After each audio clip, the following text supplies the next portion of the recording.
the producer couldn't get the vision right? Exactly. Yeah. As an artist, I think the most important part about collabing with an artist, come to them with, an idea that only really you can see. For a lot of people, they can't paint that picture for you.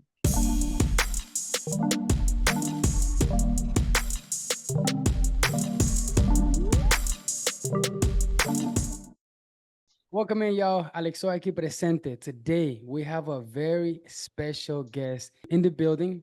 Palma, how are you doing today, brother? Feeling good, man. Just happy to be alive. You know what I mean? Blessed to be here. Yes, sir. So, Can you tell us a little bit about yourself, bro, your history and where you come from? What got you started in the music industry? man, I'm from Phoenix. I was born and raised here. And then as far as it goes for music, I kind of grew up around it. My grandpa used to play the guitar, try to put me to sleep when I was a baby.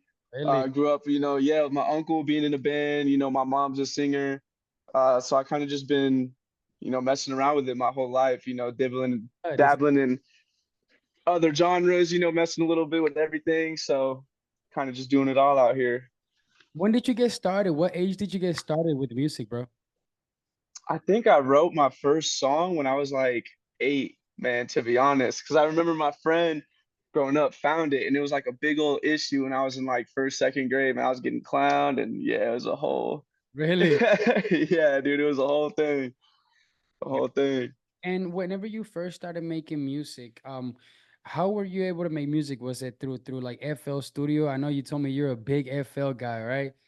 Oh Um, yeah. FL FL all day, man. All day, man. All day. Sponsor me, FL. Sponsor me. sponsorship, FL. Come on, he's prepping y'all. Look, let me tell you. I met him. You were like FL all day. I don't want to hear anything else. FL. FL, that's it. That's it. Does Um, so at the beginning, it was just kind of like, I mean, really, that like, man, any way I could. Like, I grew up without really any money, so it was either scraping every penny I could get to get into a studio, just type beats on YouTube with, GarageBand and then what's that other one, that little band lab, you know what I mean? Putting the type beats on the app and then trying to transition, lay a vocal on it and just a little bit of everything, man. Everything. okay, okay. And can you guide me through that first record that you ever dropped? What was that moment like, and where what stage of your career were you? Were you like beginning and you're like, let me drop some for fun, or did you like were you like, let me hold this until I perfect my art and then drop it? How did you find that confidence to drop music at the beginning? Uh, I kind of just woke up one day, and was like, man, like, fuck it. I got right now 800, 900 songs in my notes going as far back as into like middle school, Mm-hmm. and I think in high school is when I really dropped, I think my first one, and I was just having fun with it. It was a little project I had in the car. I heard a type beat, because me and my boys used to listen to type beats.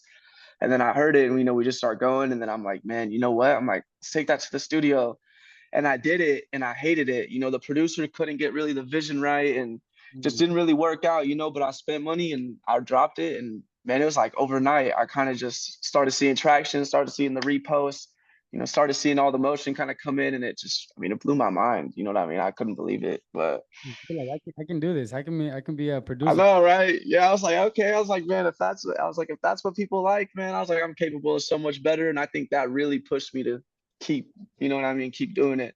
You But mentioned something right now that's actually such key in what you just said. You said the producer couldn't get the vision right?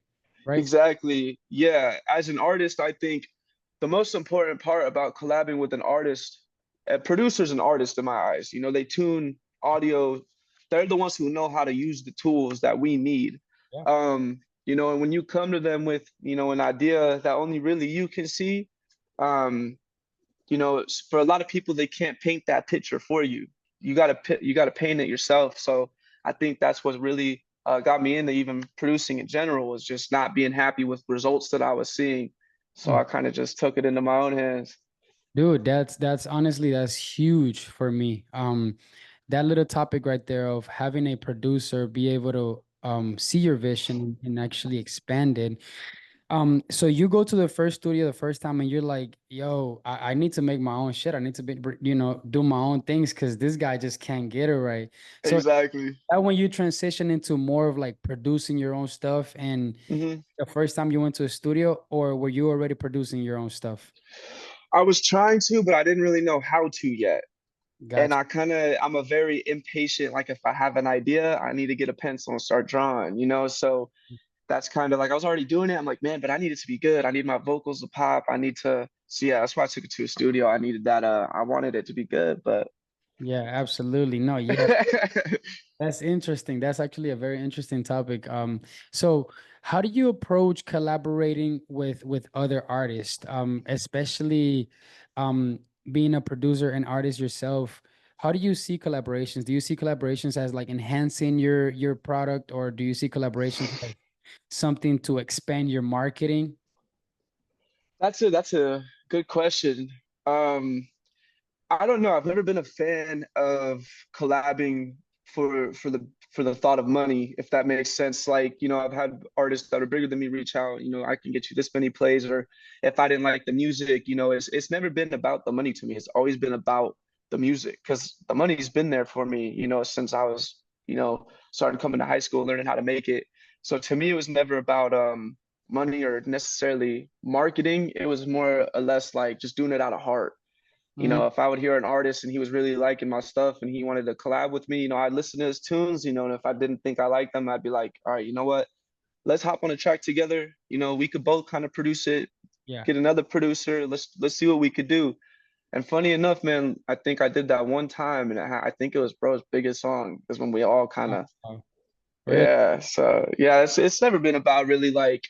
I think now that it's gotten to a point, where it's a little bit bigger, it's definitely become now of a marketing thing, but I'm kind of just waiting on all that to kind of play out, do its thing a little bit. Absolutely.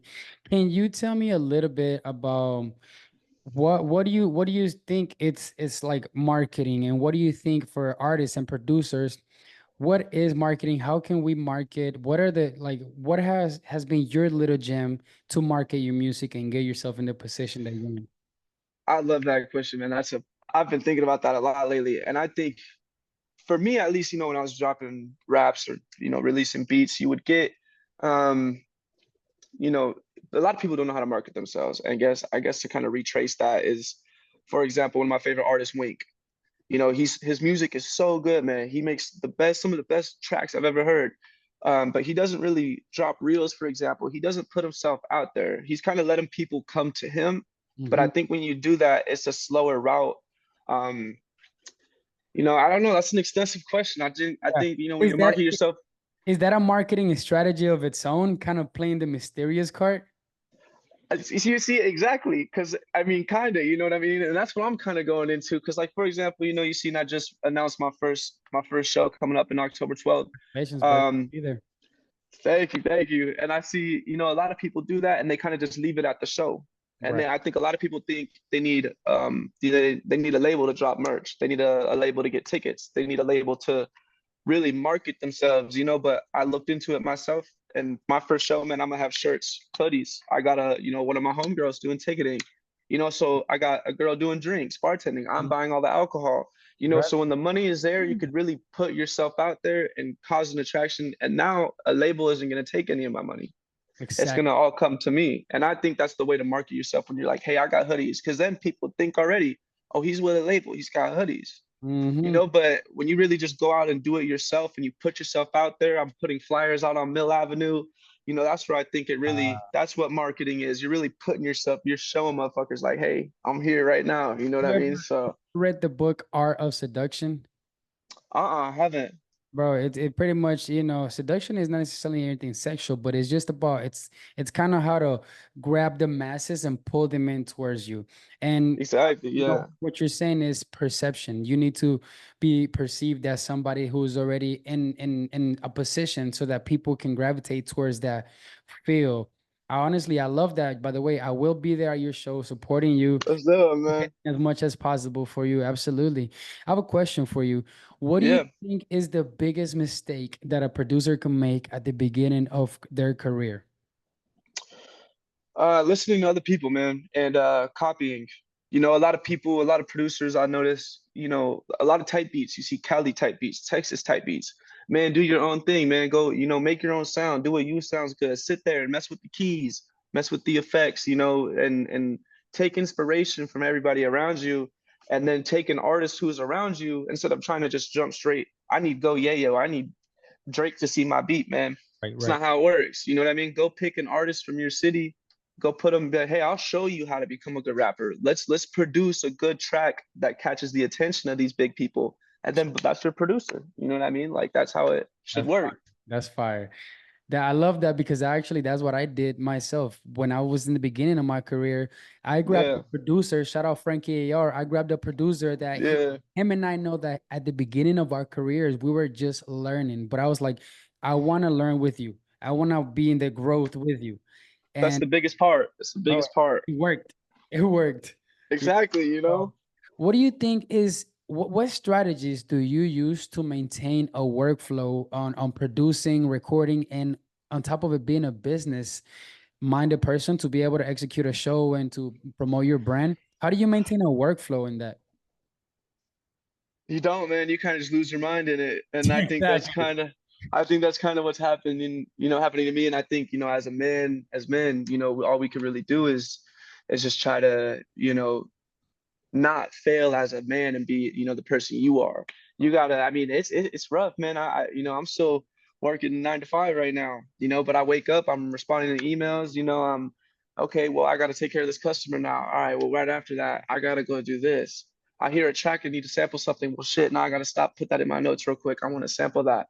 And Wow. then the show, calling venues on I drive to customers, you know, so I'm driving to a customer. I'm like, hey man, I seen you have this venue up for 200 an hour, man. How do you think about we do this? You know, we work together. And it's just constantly, man, there's no stop. I think the only stop I get is when I get home. But I'm also trying to take care of myself. So I'll do a little bit of music and then I'll try to just, you know, shower, clean myself up and just try to, you know, smoke and go to sleep at that point. Absolutely. So But you you know, leave, you live, you got to be able to live in the chaos of it. yeah, if I think if you're not comfortable in chaos, that's when you need a manager and you need a label. You know, when you get uncomfortable in that, because if you're not comfortable in chaos, how do you think you're gonna do in front of 50,000 people? Bro, what that's a gem. That's gems. You know what I mean? I love the fast pace, how things are super fast paced in the music industry and gotta be able to catch up, you know. Um Man, it's if I could tap in on that real quick, I have a good point about that. So I started, you know, producing and then now DJing, like, and to me, I knew my stuff was so good. I have a good ear, rap producer. I know, I'm like, man, that sounds. I'm surprising myself. I'm like, damn, that's really good. right. And then, you know, the followers start coming, the cloud starts happening. I'm like, where are the shows at? You know, you're reaching out to venues, nothing. I'm Mm, telling you, it's so quick and it's so on they're so on top of it, man, that literally I put out my flyer for my first show. I have like the West Coast or the showcase tour hit me up this morning. hmm. Right after I set my deposit for that, right after that, I got hit up for varsity. Then I get hit up for endgame. And that was all today. You know what I mean? Like it happens so fast that you can't even comprehend it. You're like, man, I'm 2, 3 grand deep in this damn show. And then like now Right. I got a tour to worry about. Now I got these appearances, you know, so it happens quick, but you know, if I think if you've been working hard enough at it, you didn't take any shortcuts, you'll be ready You'll be for ready. sure. You'll be ready, especially when Yeah, you're working hard, when you're working and you grinding it out, you know. there's Man, no stops. Yeah. there isn't. Let's talk some plugins, bro. Put me on some gems, like what you're using. What's your favorite plugin right uh, now? I think it's obvious, man. Serum. I Serum. gotta Oh shit, uh, classic. Serum, dude. I mean, but that's what it goes into. You gotta learn. You gotta learn sound design, man. I think Serum has so many options and you can find it's not just Serum. Serum is a great all-around plugin. It does everything that you need. Stick to your simple hi-hats, stick Absolutely. to your simple kicks, your snares. But when you want to add in those synths and those melodies, man, Serum, you could take a sound or a bass line and change it so much, man. You can make it a completely different sound on Serum. So Yeah. so what role does sound design play in your production process and like how do you approach it? Um, I put my that's a funny question. Um, I put my headphones, and these are Bluetooth, right? But these are really good, the JBLs, you know. I plug them into my computer and I go on FL and I max the volume Mm, like as high as I can go, treble, everything, mids, everything. And really? I see what really tickles my ear. What Right. really I'm like, where I listen to, I close my eyes, I'm like, okay, I'm like, I really like that. But Yeah. then you gotta take like 10 minutes and come back, hit that note again. Okay, it's still really good. Like you still get that bam, all right, like Mm, you still get that mm, okay. And mm. that's where it comes in, and if they don't come, if I come back, I'm like, oh, like that LFO could be a little higher, Right. Right. yeah. That's love. That's producer talk, bro. That's lovely. Yeah, yeah, man, yeah. Hope everybody in the comments, let me know if y'all understand what we're talking about. If not, we'll put you on. If they don't know LFOs, man, they got a lot of work to do. I'm telling you. I'm telling you. Man, For bro. sure. But like as artists there is so much going on in our lives other than just music, right? And those things could actually create somewhat of a creative block, right? Have you ever been in a Uh, creative block, and how do you overcome that as an artist and producer? I could be wrong on this. I'm young, but I think right now, from what I'm understanding, is it's you got to pick one or the other. I think for a little bit, at least for me, because I'm starting to realize I haven't been reaching out to a lot of my people that are really close to me. You know what I mean? But at the same time, it's like, man, I'm so close on the edge of something right now that if I just focus a little bit and hopefully they know who I am, they love me, right? The people I love, they'll So, understand that I'm in some sort of like, because I told my manager this, man, I'm whatever this music has done to me, it's taken over. I just can't help it. Like bro. so I don't really let creative block stop me. I think, for women, that's obvious, man. They'll come. You Yeah, know what I mean? Like yeah, yeah. take care of you got a little wave, build that boat first and then go to the shore and pick some women up, so just stay focused, you know what I mean, just stay focused. Stay focused, bro. I love that. Any gems that you can give younger artists that want to start music production right now? Um, where can they look for information? Where can they find the tools that are needed? And who can they even reach out to if you're a beginner, if nobody knows you, you have no pull, you have no leverage? Where can you start? Well, taking your first step and just going on YouTube, man. I mean, Elon said it best. Either everything's on YouTube. You Yeah. buy that premium membership, you don't let those ads get in the way, man. I have learned everything on YouTube, Mm, everything, and you don't need music production is so simple yet deep at the same time. Before I even had FL, before I had a drum kit, I'm pen tapping on my dad, hitting a different finding the finger, rhythm yourself within. you know, finding you hit a this and then you hit your index. It sounds a little different. You know what I mean? So you just got to start, being, I guess, to make it simple, you got to just have that ear, man. You got to already be in love with music. You already have to, being a good producer comes from hearing a good legendary track already, being like, you know what? I think he could have did this or this and it would have been better. Then taking that track, extracting the stems, which, for people just getting into it, you'll learn what that is sooner or later. Yeah. Um, and then taking those stems and kind of just messing with them and making it your own little version of it. That's where it all really starts. Yeah, So that's a great way to start, to just evolve yourself in it and go deep in it. Like just I be per- around it. yeah, I personally feel like my beginnings were very addictive to music. I would Oh yeah. be, all I would think was about music. It's still to this day consume, just how you said it, consume my life to It the point just where it it's just takes all over, man. Like over. And if I can recommend anything to anybody, is obsess over what you're doing. That's like my thing. Like I'm obsessive. I don't want to change how I am. When I love something, exactly. I just love it hard, bro. Oh, Exactly. If you're not going to give it all, I learned this from a mentor of mine. Don't just give everything and you're all at the gym. Do it at everything you do and do it at everything you love because you see good results when you do it at the gym, right? oof. That's because you're pushing. If you're not doing that in FL, Ableton, whatever you use, Mm, FL only, but mm, you give it your all, man, you become obsessive.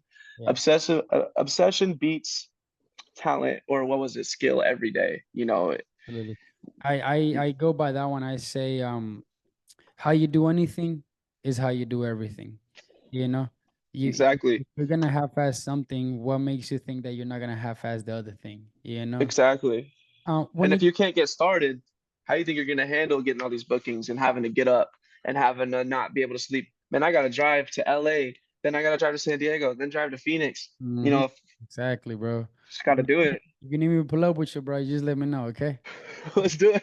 Yeah. Bro, can you tell me just one little technique that you use for mixing or mastering that's just different than from what people usually do? Like, is it the headphones? Is it the computer? Is it, some people literally say that computer makes FL sound different from when they use another computer. Like people are so technical like that, especially when it comes to. But what do you think? Like on a mixing or even mastering, what's your secret that has allowed you to get your sound every time? I think just not listening to people like on YouTube, they'll say like EQ, right? EQ2 is like everybody's like go-to. Mm-hmm. Okay, sure, but you don't really need to EQ it if you have a good ear and you know what a good sound is, or I think now with the new FL update is decibels. People will be like, you need to drop the track at this many decibels. Well, you could do that now on FL without having to EQ. So Mm. I just think kind of just being unique and kind of just not doing what everybody else does and doing what I think sounds good. Because then, and also two good headphones, man. I think, over ears all day. If you don't have over ears, man, you're not going to get that full. It's like to me, it's almost like you're in the club. You're hearing how that bass is going to hit. You're hearing that. If you're using AirPods or some wired headphones, or even a different computer, maybe your programming, your processing is different. Exactly. Just do it with what you have and good headphones, a good computer, good headphones and storage, and just do what you feel sounds good. Do what you think sounds good. Stick to what you think. That's what makes you a good artist. Don't listen to other people for sure. I love that. I absolutely love that. If it sounds good to you, doesn't matter what somebody else says, unless that person Exactly. answer you and you really just respect their opinion, well then. Exactly. Well, Unless you like look up to them, like of course, like shout out Anthropy Music on Instagram. But this dude, man, he's one of the people where I've posted a track and he'd be like, I think you should do this. And I listen to it and you're like, I'm okay, like, I well, didn't even think about that. Hold on, let me go back. Let me pull up that FLP real quick. But let's yeah, out here. for sure. So let me ask you, drums or melody first? I- Damn, that's a good one. Um, I think whatever you find first, like I don't know. I don't really have a that's a thing too. I don't build off of I don't have a set FLP startup. I kind of just pull it up and if I hear a drum pattern I like, I throw that down. I'm like, what would be a good melody? Or sometimes I find a good melody and I'm like, Hmm. put some. So I Interesting. don't know. I think most of the time though I start with drums first. Drum? Yeah, for sure. Interesting. Yeah. Interesting. See, like me, I start with melodies. I start with melodies because when I produce beats, I'm songwriting like at the same time. So Yeah. like I damn near sometimes will complete a whole song without drums. And Hmm. and literally go, or sometimes I do drums only and write it. But I like to see what Yeah. what minds are at, and I feel like Yeah. I feel like if you're a hardcore producer, you're most likely always are gonna start with drums. Like if you're always producing, if you're Yeah. producing beats, you're gonna Yeah. start with drums because it's talking to you. My drummer Yeah, usually yeah, tells, exactly. yeah, my drummer usually tells me he's a musician for 30 years, such and such, and he tells me Hmm. the drums are talking to him. Those are his lyrics. So Yeah, for sure. Yeah, definitely. I think, yeah, that's a really good point. And me too. Like I just grew up always like, and I've never thought why I should be a producer. I never know why. Like I don't know, whatever. You know what I mean? But like yeah. in the car, with my steering wheel, like I'm messing with it, Oh, hitting different fingers, seeing yeah, where it's at, yeah. and then like even on my pants. Yeah, you always like got that drumming in you, Yeah. huh? Yeah, and I'm always like doing something. So that's why like when I'm laying down a track, I'll like hear a kick I like, and Mm, I'm like, mm. oh, I'm like, there's some hi hats in there, and then like I'm like, what would be a good melody? I'm like, a little, start hitting the G, the Z, the SD. You know what I'm Right, saying? right, right, right, right. Right there on the keyboard. Right on the keyboard. Bro, let me ask you this. Um, obviously in the music industry and really any business, relationships are extremely crucial, you know. How what do you think is a good way to approach friendships, relationships, and how to maintain them? And what I mean by that is, like, you know how when Instagram all started and everything with the DM, people would just be like, hey bro, what's up with a track? Oh, hey bro, let me get on a song, you know. That was a way at one point, but that doesn't work anymore, and you're definitely not going to build a lot of relationship like that, at least in my eyes, because it's Yeah. so saturated. What do you think is the actual way to get friendships and relationships in the music industry as of now, 2024? Just being out there, and you're right, man, because you can't just text people. I have people do it all the time, like, hey, let me get a beat, let me get on a track. I'm like, I don't know you, like whatever, but it's different. Like, just put yourself out there, be there. You can't be a rapper but not be at the shows. You can't be Right.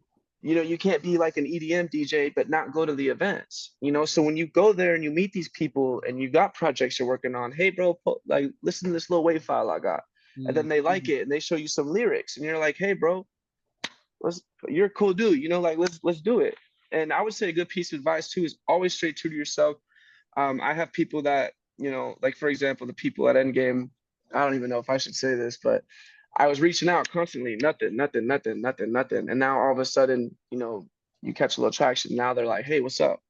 And Mhm. I think you're gonna meet weird people. There's a lot of weird people in any industry. You're gonna meet people that are, throwing thousands of dollars, millions of dollars at your face, asking you to try to um, do Change things your you don't image. want, change your image. Hey, bro, I think come, we'll do the shoot for us and hold up this and just do it how you feel. If I feel something's weird or fishy and I don't agree with it, with who I am, just because it'll get me more money or more followers, I won't do it.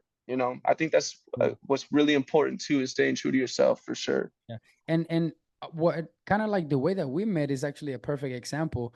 I was just so happened to go to the studio for a walk around, and then Yeah, bro. so happened to walk in. We vibe out for literally just 10 minutes, and boom, next thing you know, we're doing On an the interview. interview. And You know so what I mean? it's a Exactly. perfect example of how you say just be outside, be the event, be outside, be the Just community. just do it. Yeah, just You know, get you just do you it. can't be in love with music but not be there to see it, and see the people who love music. Really, I truly do see your passion for music, bro, and it's inspiring. I love running into people that are extremely passionate about it and obsessive with it, how I am, because honestly, it's not. We can have a really good conversation about music and not get bored of it. You know, Dude, I could go for hours. I understand, bro. Trust me, I understand. I understand. Um, Yeah, bro. So what can we expect? You've mentioned in a few shows upcoming, and then you mentioned in a couple of other events outside of this upcoming show. What can we expect from you within the next year per se? Man, I wasn't even expecting a tour this morning, so it's I would just say a lot of hard work and a lot of consistency, and a lot less, um, what's the word for it? Like, a lot less void. I used to be very quiet in Mhm. social media, but now I'm like, I'm gonna show y'all. Got So just a lot more. A lot more putting out. It's hard to say though, man. I mean, I literally made a post on Instagram 3 days ago on my spam account saying, like, in 2026 I'll, like, go on by 2026 I'll go on tour, whatever. And I woke up the next fucking morning and here I am planning a tour. So power I of don't know, man. the power I of the don't know. oh, no, that's beautiful. Congratulations, really, on Thank you, being man. able, absolutely, bro, to have the belief into the point that it actually happens. It takes a lot of work inside out, because it's in your mind, it's real, it's a reality, but then you have to take the actions to make it into something that's around you and that's happening. And Exactly. congratulations, really, on the Thank you, man. success of your show, on the tour, Yeah. on the events that are happening. You have a great charisma, you have a great persona. The fans are gonna amazingly enjoy your persona and how you're the joy that you're bringing Yeah. to your persona through the music, through these interviews that you'll be doing, through the shows. Hmm. I honestly cannot wait to catch a live show, because I know Thank you, man. the energy gonna be crazy, huh? That's gonna be insane. Yeah, I don't even think, I mean, a lot of people just have never seen it before. You know, they've never they people like, I don't like dubstep, I don't like EDM. All right, well, wait till I throw a little Young Dolph in there, you know, and yeah, man, it's crazy. Ooh, bro, that's It's fire. crazy. Where can they find you, Palma? Where can they look for your music? Give us a few shout outs of the producers and the artists that you've been working with, the studios that you've been working with. Give us a few shout outs of the community that's around you and Hmm. where they can find them and you. Man, I would say first off, Cody. Cody, man, his handle's like dripping in sweat on IG. Tribe Studios, man, amazing setup, great people, great team. Will make anything possible. I'll give a special shout out to my boy Zero Cool, man. This guy on Instagram, he is techno DJ. I work with him. Grew up with my uncle, funny enough, making Mm. music. And he Wow. does some of the dopest underground techno shows y'all will ever see, bro. And then as far as it goes for me, Palma.mp3 on nearly every platform. Besides Spotify and Apple Music, I'm trying to keep it on SoundCloud until, you know, a little more traction comes in. But So, Palma MP3 all across all boards for now. man, that's lovely, bro. Again, thank you so much for giving us your time, bro. Thank you so Of much. course. Yeah, for giving us those gems. This is the first of many. I want to just to introduce what you've got going on to the audience. You have a lot of great knowledge that a lot of young producers could probably benefit from. And if Hmm. you're willing to share that with the community, I promise you the community is gonna be well, they're gonna love you, you know. So Yeah, man. I mean, first of all, thank you for having me, man. It's a blessing. It's my first one. It's exciting, a little nervous, you know, but we're getting it done. And then also for the young producers, man, always feel free to hit me up on IG, man. I keep you know, I'm not my head's not all blown up, man. If you're, you know, pursuing music, you want to get into it, I'll look out for you. I'll help you out. I'll see what I can do if I got some time. Let's get busy. Let's link, man. You know, whatever you pay for now in the studio, I'll come through and show you what's up. So how's that, yeah. bro? I'll make sure you guys follow him. Make sure you guys tune into the sound. If you're in Phoenix, Arizona, I want you to go ahead and lock in that day. What's the date for the show, brother? October 12th. And it's October on my 12th. Instagram. Pre-sale tickets are live until September 15th. Right A now. little cheaper until September 15th. So get them while you can. We might just have to do a little giveaway of one or two tickets. Just me personally. I'll cup two and just give it Hey, away to the fans. You know what I'm hey, saying? I'll work with you on that. Let's do it, man. Hey, matter of fact, we can just guest list them, get them a nice little, you know, round of shots or something. Let's do it. Come on, let's get the people lit, brother. Let's do it, man. Let's do it. Palma, bro, it's been a pleasure. Thank you so much for stopping by. Of course, man. Thank you for having me. Absolutely. We'll see you soon. Great persona, great knowledge of music. And this is the first of many conversations because I need to pick out a few more jams out of you, bro. Let's get to it, man. I'm always willing to work. You know me, so let's get it, man. All right, brother. Have a wonderful night, okay, man? All right, man. You too. Yes. Later, dog.